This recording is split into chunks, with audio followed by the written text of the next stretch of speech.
بسم الله الرحمن الرحيم.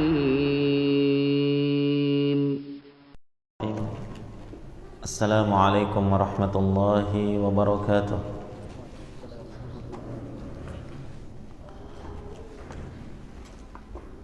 الحمد لله رب العالمين،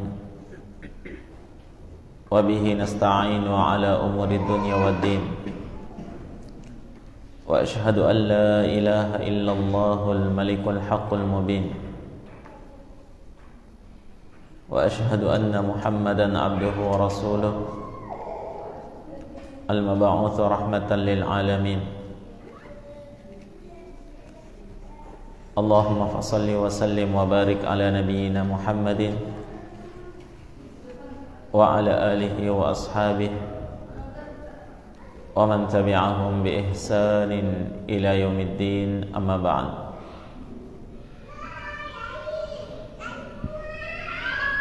Ikhwani wa akhwati fid din, hadirin wal hadirat, jamaah pengajian yang dirahmati oleh Allah Subhanahu wa taala. Alhamdulillah, kita senantiasa bersyukur kehadirat Allah Azza wa Jalla atas dikumpulkannya kita di dalam majelis ini dalam rangka melanjutkan pelajaran kita dari kitab Jawami'ul Akhbar karya Asy-Syaikh Muhammad Abdurrahman ibn Nasir As-Sa'di rahimahullah. Pada malam hari ini insyaallah kita akan membaca hadis yang baru, yakni pada hadis yang ke-19. Kata penulis rahimahullah, al-hadits at-tasi'a asyara liyanzur ila man huwa asfala minhu wa la yanzur ila man huwa fawqahu. Hadis yang ke-19, hendaklah seseorang itu melihat yang kondisinya, keadaannya lebih di bawah daripada dia, dan jangan dia melihat orang-orang yang kondisinya berada di atasnya.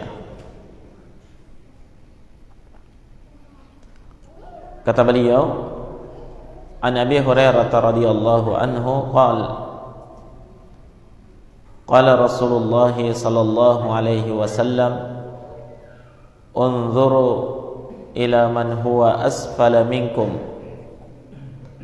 wa la tanzuru ila man huwa fawqakum fa huwa ajdaru an la tazdaru ni'matallahi alaikum.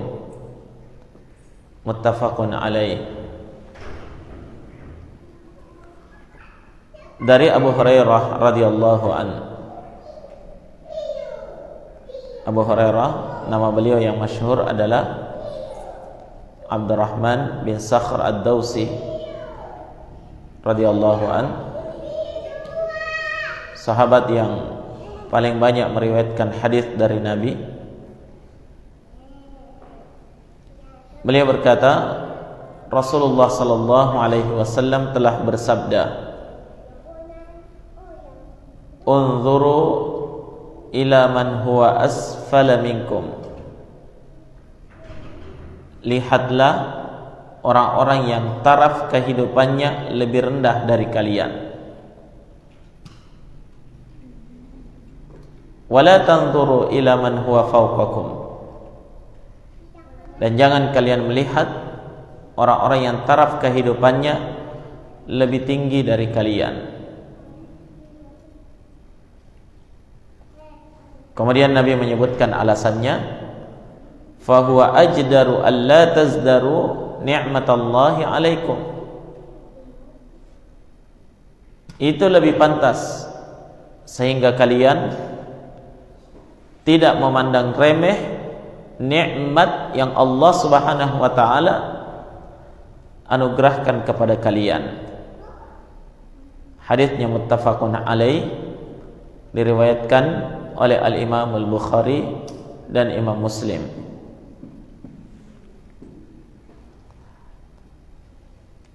Apa yang disebutkan oleh Nabi sallallahu alaihi wasallam dalam hadis ini merupakan wasiat yang sangat agung dari beliau. Dasar dari dasar-dasar yang utama di dalam agama kita. Nah, yang intinya di sini seseorang di dalam perkara keduniaan itu hendaknya dia senantiasa melihat orang-orang yang lebih rendah darinya. Nah, orang-orang yang taraf kehidupannya lebih di bawah.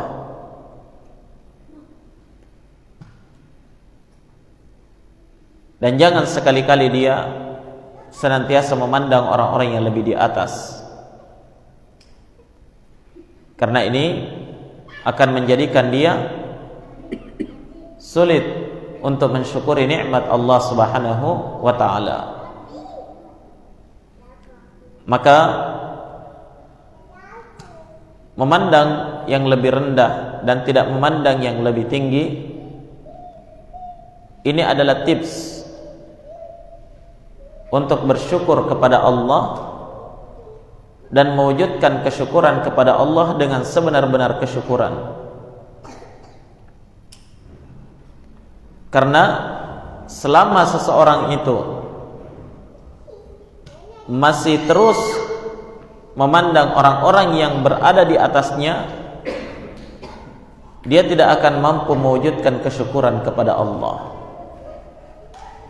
Nah, sementara kesyukuran itu ikhwani fillah merupakan inti daripada ibadah kita. Inti daripada ibadah kepada Allah Subhanahu wa taala.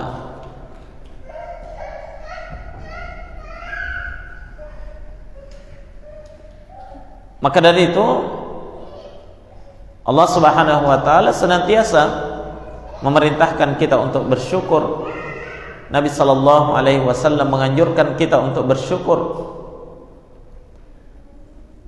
Bahkan Allah Subhanahu wa taala menyebutkan di dalam Al-Qur'an bahwa sangat sedikit orang-orang yang mampu mewujudkan kesyukuran itu dalam kehidupannya. Wa qalilun min ibadiyasy syakur. Sangat sedikit dari kalangan hambaku yang mampu untuk bersyukur. Kenapa? Karena kebanyakan dari hamba Allah seperti ini kondisinya. Selalu melihat orang-orang yang lebih daripada dirinya. Nah,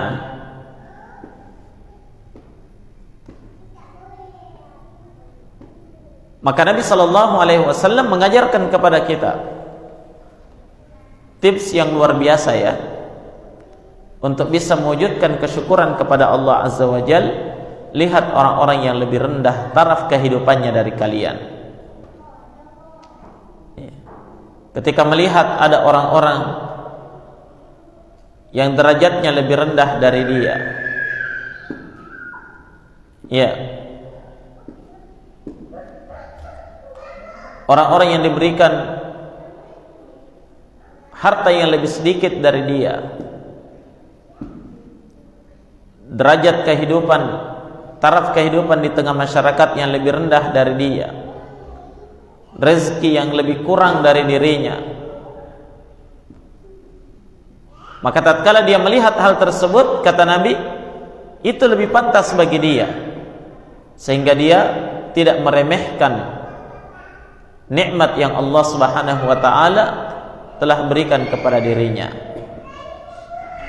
Jelas ya?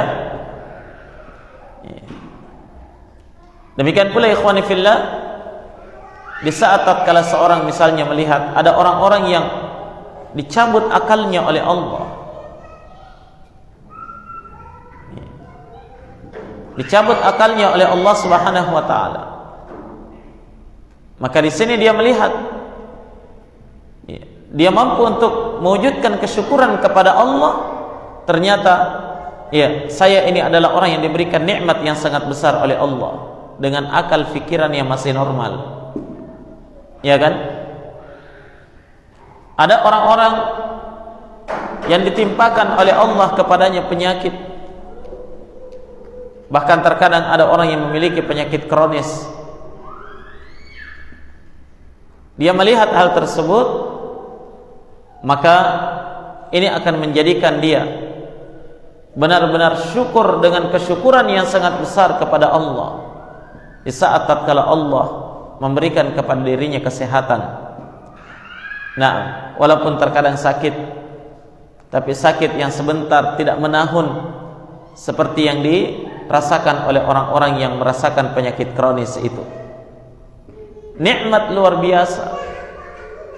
Kita akan menyadari bahwa betapa besar kebaikan Allah Subhanahu wa taala terhadap diri kita, jemaah sekalian. Kalau sifat ini kita aplikasikan di dalam kehidupan kita.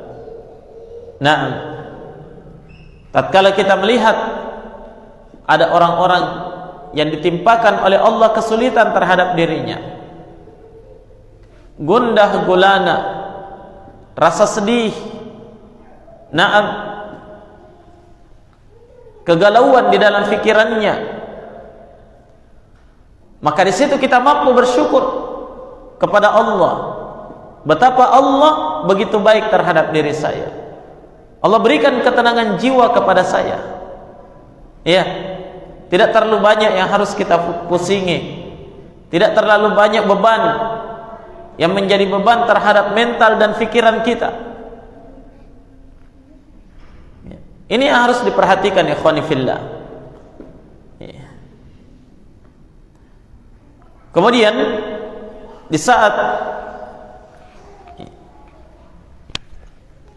tatkala kita melihat ada orang-orang yang ditimpa musibah, ditimpakan musibah oleh Allah terhadap dirinya.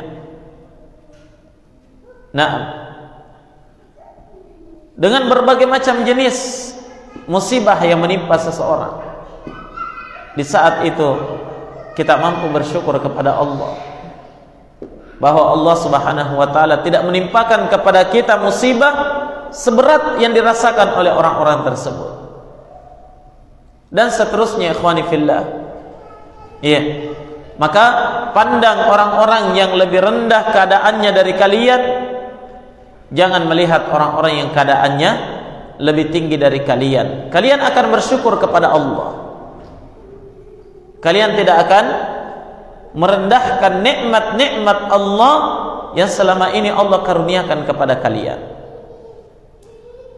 Nah, al-ikhwa wal akhawat, hadirin wal hadirat, jamaah sekalian yang dirahmati oleh Allah Subhanahu wa taala. Kesyukuran itu adalah perkara yang sangat berat diwujudkan oleh orang-orang yang beriman. Nah, berapa banyak orang yang menyadari pentingnya dia bersyukur kepada Allah, dan berapa banyak dia menyadari berapa banyak nikmat Allah yang telah dia terima. Namun untuk mewujudkan kesyukuran itu berat. Kenapa? Karena selalu melihat yang di atas. Ada orang yang diberikan nikmat ini, kenapa saya cuma segini? Ada orang-orang yang diberikan kesehatan luar biasa, tubuhnya sehat, bodinya mantap, kuat dan kekar. Kenapa saya lemah seperti ini? Dia melihat orang-orang yang diberikan kekayaan yang lebih daripada dirinya, dia bandingkan dengan dirinya sendiri. Dia melihat ada orang-orang yang diberikan kebahagiaan oleh Allah terhadap dirinya dan keluarganya. Dia sendiri membandingkan dengan keluarganya, dia bandingkan dengan pasangannya. Kenapa saya diberikan pasangan seperti ini? Akhirnya dia sulit untuk mewujudkan kesyukuran kepada Allah Subhanahu wa taala.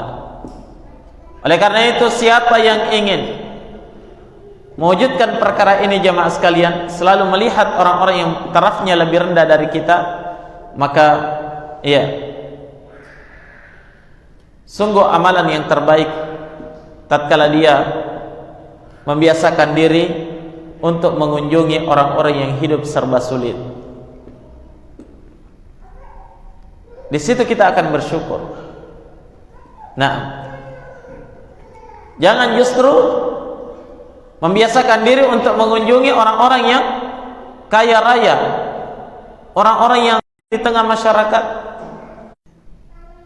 Kalau seperti itu jemaah sekalian, menjadikan kita berat untuk bisa bersyukur kepada Allah. Ya, kunjungi anak-anak yang berada di panti asuhan, bawakan dia ala kadarnya, dan lihat kondisi mereka. Kunjungi orang-orang yang berada di kondisi mereka, apa yang terjadi pada mereka. Di situ kita akan bersyukur kepada Allah, betapa besar nikmat yang Allah telah berikan kepada saya. Naam, di saat tatkala Allah Subhanahu wa taala memelihara nikmat ini terhadap diri saya. Nah, al-ikhwah wal akhawat, hadirin wal hadirat, jamaah sekalian yang dirahmati oleh Allah Subhanahu wa taala. Oleh karena itu, baginda Rasul Muhammad sallallahu alaihi wa ala alihi wasallam, beliau berwasiat kepada salah seorang sahabat beliau yang mulia, Mu'adz ibnu Jabal radhiyallahu taala an, untuk senantiasa bersyukur kepada Allah. Kata Nabi sallallahu alaihi wasallam, "Ya Mu'adz, inni la uhibbuk, fala tad'anna an taqula dubura kulli salatin maktubatin, Allahumma a'inni ala dzikrika wa syukrika wa husni ibadatik." Nah, kata Nabi sallallahu alaihi wasallam, "Ya Mu'adz, sungguh saya ini sangat mencintaimu. Wahai Mu'adz, sungguh saya ini sangat-sangat mencintaimu. Oleh karena itu, fala tad'anna an taqula dubura kulli salatin maktubah." Jangan sekali-kali kamu tinggalkan untuk membaca di akhir setiap salat wajibmu. Ya. Di akhirnya, sebagian ulama menafsirkan di akhirnya maksudnya di bacaan terakhir sebelum dia salam. Ada juga yang menafsirkan bacaan yang dibaca pada zikir setelah salam. Nah, yang jelas kata Nabi, jangan sekali-kali engkau wahai Mu'adz meninggalkan untuk membaca di akhir setiap salat wajibmu. Apa itu? Allahumma a'inni ala dzikrika wa syukrika wa husni ibadatik. Ya Allah, bantu saya, tolong saya. Untuk apa? Untuk senantiasa mewujudkan zikir kepadamu, mengingat kepadamu, wa syukrika, dan senantiasa bersyukur kepadamu, wa husni ibadatik, dan senantiasa memperbaiki peribadatan kepadamu. Nabi anjurkan kepada Mu'adz, baca ini. Di antara kandungannya ikhwah, minta kepada Allah agar kita mampu mewujudkan kesyukuran itu kepada Allah. Tanpa kesyukuran jamaah sekalian, kita tidak akan mampu mewujudkan ibadah dengan sebenar-benar ibadah. Kita tidak akan menundukkan diri kepada Allah jika kita tidak memahami akan besarnya nikmat Allah dan mensyukuri nikmat-nikmat Allah Subhanahu wa taala terhadap diri kita. Dalam riwayat yang lain, Nabi sallallahu alaihi wasallam pernah berdoa kepada Allah Subhanahu wa taala. Dalam hadis yang diriwayatkan oleh Imam At-Tirmidzi, disahihkan oleh Syekh Al-Albani rahimahullah. Nabi pernah berdoa, Allahumma ja'alni laka syakkaran laka dzakkaran. Allahumma ja'alni laka syakkaran laka dzakkara. Ya Allah, jadikanlah saya hambamu laka syakkaran, senantiasa bersyukur kepadamu. Syakkar ini dalam bahasa Arab disebut dengan isim mubalaghah ya. Kata yang berlebihan. Syakkaran, berlebihan dalam bersyukur kepadamu. Bukan sekedar syukur biasa-biasa, tapi benar-benar bersyukur, syukur yang berlipat ganda. Ini yang kita minta kepada Allah. Laka dzakkaran, ya Allah, saya mohon kepadamu agar saya senantiasa berzikir kepadamu dengan zikir yang banyak. Naam, itu diantara doa Nabi sallallahu alaihi wasallam. Maka dari itu ikhwani fillah, mari kita berupaya mewujudkan kesyukuran itu dan minta kepada Allah agar senantiasa kita mampu mewujudkan kesyukuran tersebut. Di antara caranya itu tadi ya, berupaya melihat orang-orang yang tarafnya lebih rendah dari kita. Orang-orang yang tertimpa musibah, orang-orang yang terkena fitnah, dari fitnah-fitnah keduniaan dan yang semisalnya.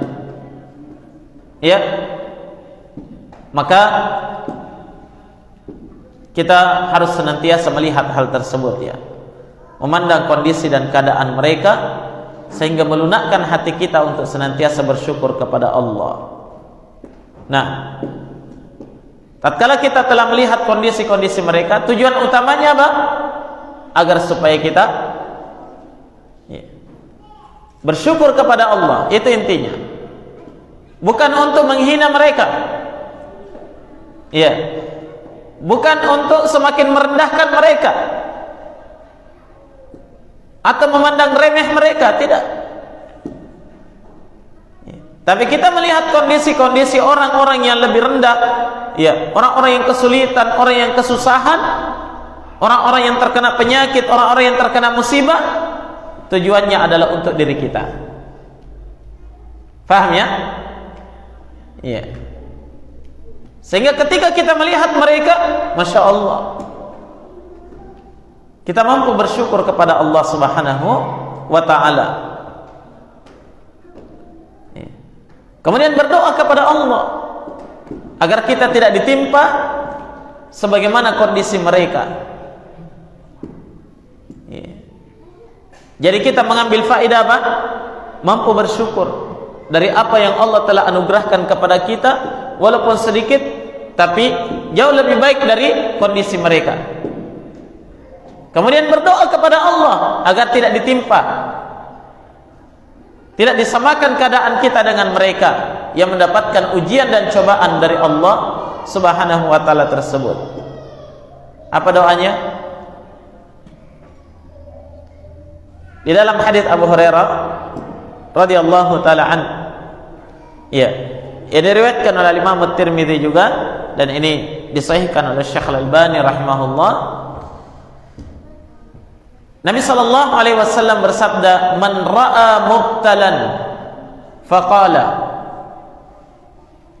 Siapa saja yang melihat orang-orang yang ditimpa bala, mendapatkan musibah, kemudian dia membaca doa ini.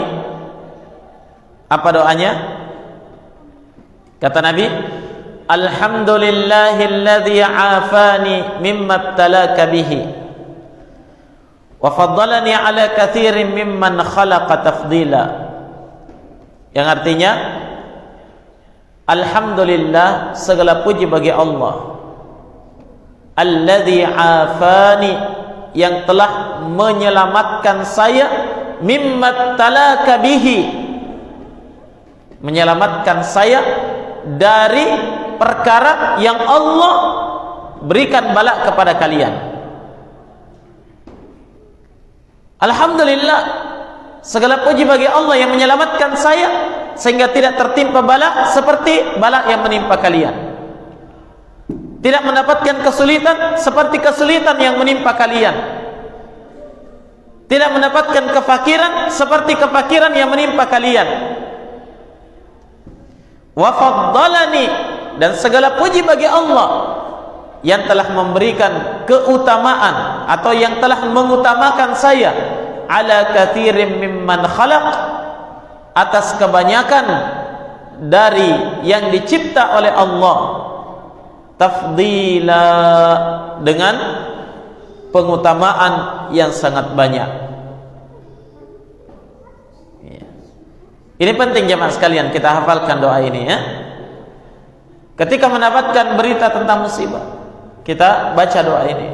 Kita melihat ada orang yang kesusahan, kita baca ini. Apa faedahnya?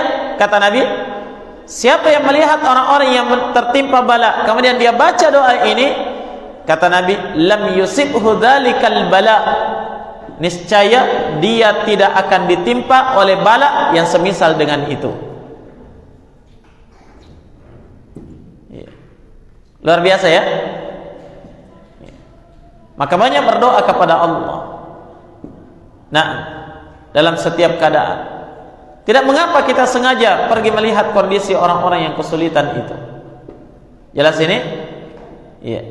Yang mana jemaah sekalian, faidahnya, manfaatnya untuk kebaikan kita, membantu kita bersyukur, menjadikan kita tidak meremehkan nikmat Allah terhadap diri kita. Sama halnya dengan berziarah kubur, iya kan?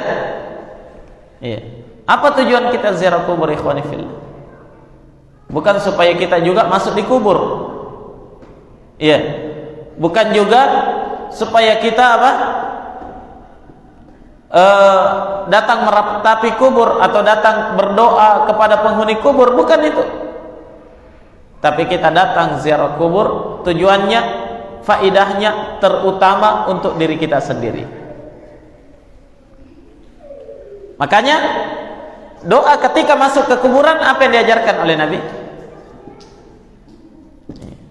Kalau antum resapi makna daripada doa masuk ke kuburan itu, antum bisa pahami bahwa ternyata ziarah kubur ini faidahnya yang paling besar terhadap diri kita, bukan terhadap penghuni kubur ini.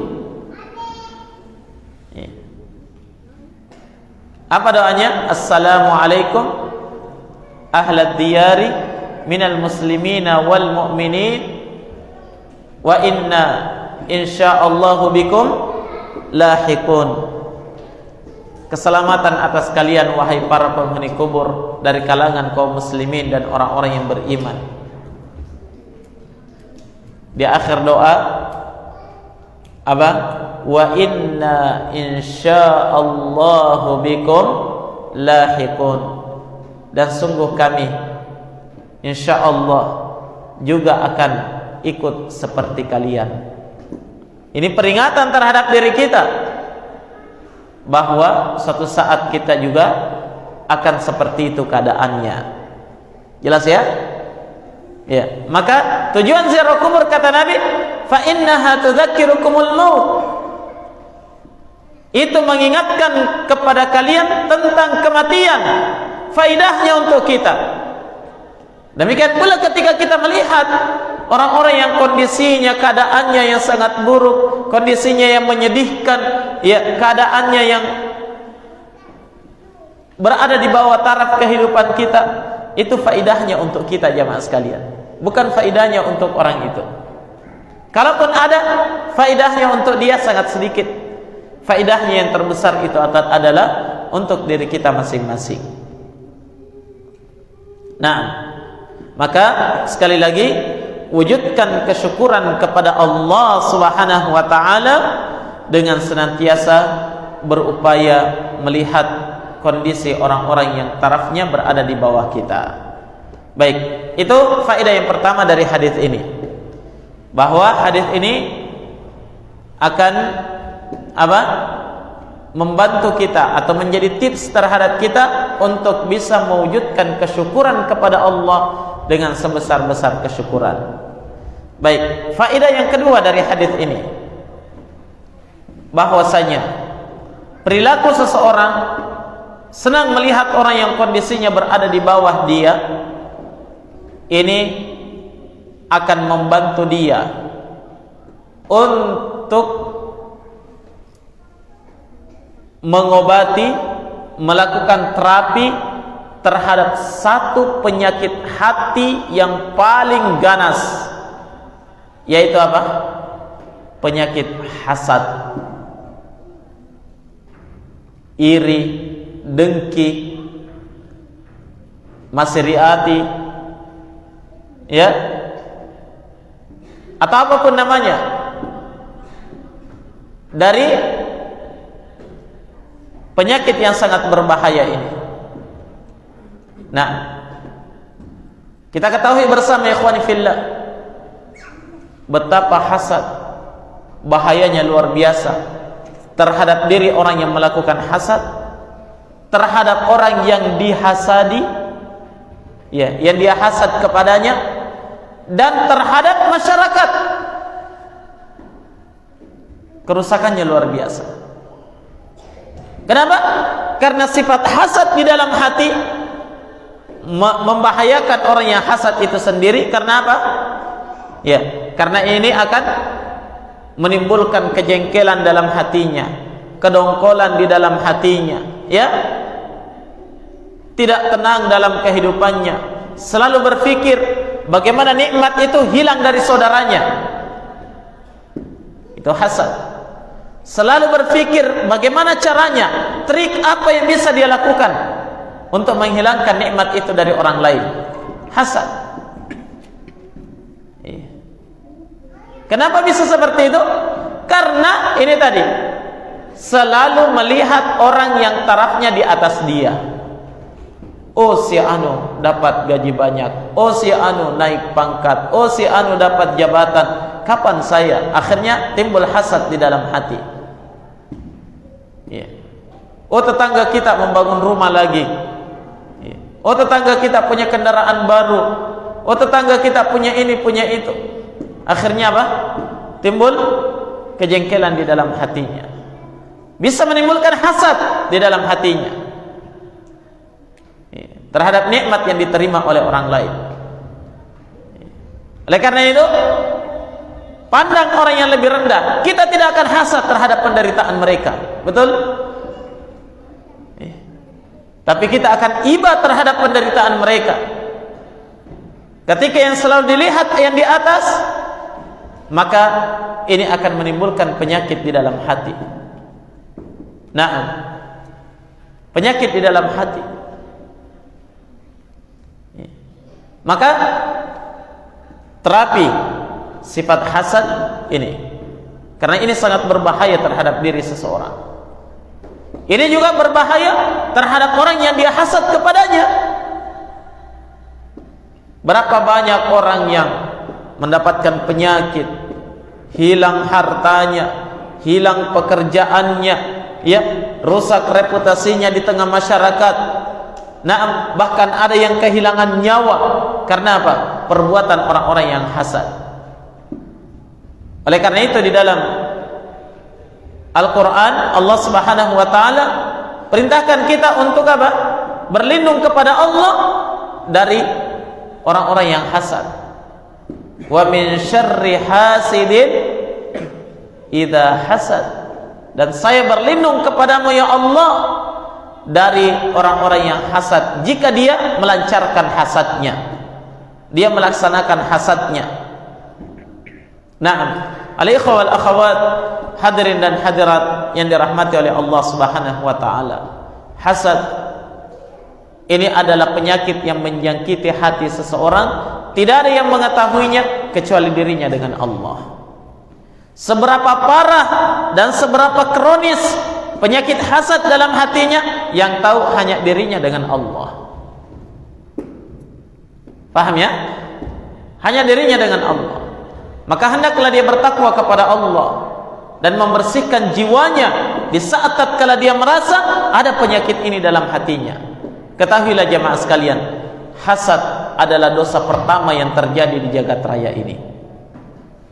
Belum ada dosa-dosa yang lain.